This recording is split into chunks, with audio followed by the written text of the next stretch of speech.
Friends, சிந்து பைரவின்ற எபிசோட்ல என்ன நடக்கலாம் அப்படிங்கிறத பற்றி பார்க்கலாம். இன்னைக்கான எபிசோட் அதிரடியான எமோஷனலான எபிசோட் அப்படின்னே சொல்லலாம். அன்னபூர்ணி திருடு போன கோயில் நகலாம் நல்லபடியாக திருப்பி கிடச்சிருச்சு அப்படின்னாக்கா தீ மிதிக்கிறேன் அப்படிங்கிற மாதிரி அவங்க வேண்டுதலை வச்சுருந்தாங்க. அதுக்குண்டான விஷயங்கள்லாம் பார்த்தோம் அப்படின்னா இப்போ எல்லாம் செஞ்சுக்கிட்டு இருக்கிறாங்க. ஆனாலும் அன்னபூர்ணி உடம்பு சரியில்லை அப்படிங்கிறதுனால ஆறுமுகத்துக்கிட்ட சிவா வந்து சொல்லி அதை அப்படியே புலம்பிக்கிட்டே இருக்கிறாரு. இதுக்கடையில் ஆறுமுகம் சமாதானப்படுத்திக்கிட்டு இருக்காரு.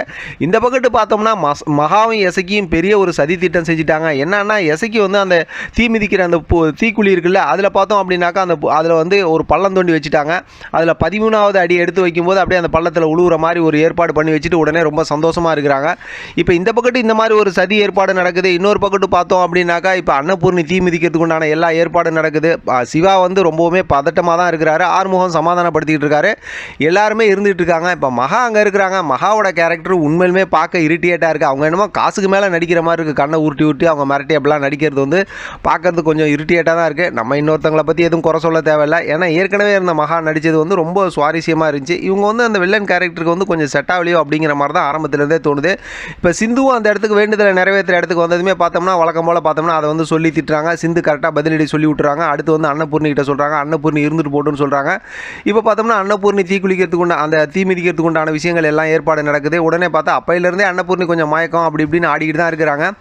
இப்போ ஒரு வழியாக பார்த்தோம் அப்படின்னாக்கா தீ மிதிக்கிறதுக்கு முன்னாடி அந்த பூக்குழிக்கு முன்னாடி வந்து நிற்பாங்க இல்லையா, அந்த இடத்துல வந்து நிற்கும் போதே பார்த்தோம்னா அன்னபூர்ணிக்கு மயக்கம் வந்துடுது. மயங்கி விழுந்துடுறாங்க. ஆறுமுகமும் சிவாவும் தான் தாங்கி பிடிக்கிறாங்க. என்ன ஏதுன்னு கேட்கும்போது மயக்கமாக இருக்குன்னு சொல்லும்போது, இப்போ நீங்கள் இந்த வேண்டுதலை இப்போ நிறைவேற்றலைன்னா பரவாயில்ல, அவங்க உடம்பு ஆரோக்கியமானதுக்கப்புறம் வந்து நிறைவேற்றுங்க அப்படிங்கிற மாதிரியும், அப்படி இல்லாட்டி உங்கள் ரத்த சொந்தம் இல்லாத வேறு யாராவது ஒரு பொண்ணு நிறைவேற்றினா ஓகே தான் அப்படிங்கிற மாதிரியும் சொல்கிறாங்க.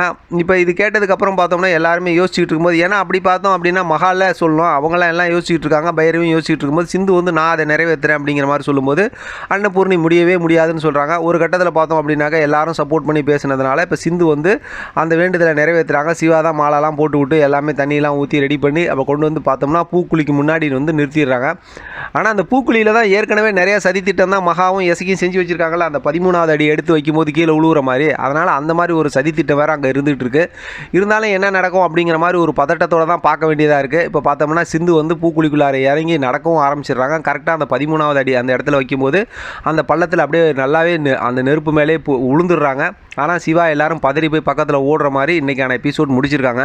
கிட்டத்தட்ட ஒரு வாரத்துக்கு பக்கமாகவே இந்த ஒரு ப்ரொமோவை வச்சு நமக்கு கதையை ஓட்டிட்டாங்க. பொதுவாக நமக்கெல்லாம் தெரியும், ஒரு பெரிய செட்டப் போடுறாங்க. ஒரு கல்யாணம், ஒரு ஹாஸ்பிட்டலு, இந்த மாதிரி கோயில் விஷயம் அப்படிங்கிற ஏதாவது ஒரு செட்டப் போட்டாங்கன்னா அந்த வாரத்துக்கு ஃபுல்லுமே அதுதான் கதையாக இருக்கும். அப்படி தான் இந்த கதையும் கொண்டு போயிட்டு இருக்காங்க. ஆனால் இந்த கதையிலேருந்து நமக்கு என்ன வந்து அடுத்து வரப்போகுது அப்படின்னு பார்த்தோன்னா, சிந்து மேலே வந்து இன்னும் அன்னபூர்ணிக்கு வந்து அனுதாபங்கள், அதாவது அவங்க மேலே பாசம் அதிகமாகிறதுக்கு வாய்ப்பு இருக்குது. அவங்க ஒரு பொய் சொல்லியிருக்காங்க தான், ஆனால் வந்து இந்த மாதிரி விஷயங்கள்லாம் இருக்குது அப்படிங்கிற மாதிரி தான் நம்ம டைரக்டர் கதையை கொண்டு போகிறாருன்னு நினைக்கிறேன். பார்க்கலாம் அடுத்து என்னெல்லாம் நடக்குது, எப்படிலாம் கதையை கொண்டு போகிறாங்க அப்படிங்கிறத தொடர்ந்து பேசலாம். ஆதரவு கொடுங்க. இதை பற்றின உங்களோட கருத்து கமெண்ட் பாக்ஸில் தெரியப்படுத்துங்க. தொடர்ந்து ஆதரவு கொடுங்க. தேங்க்யூ ஃபார் வாட்சிங்.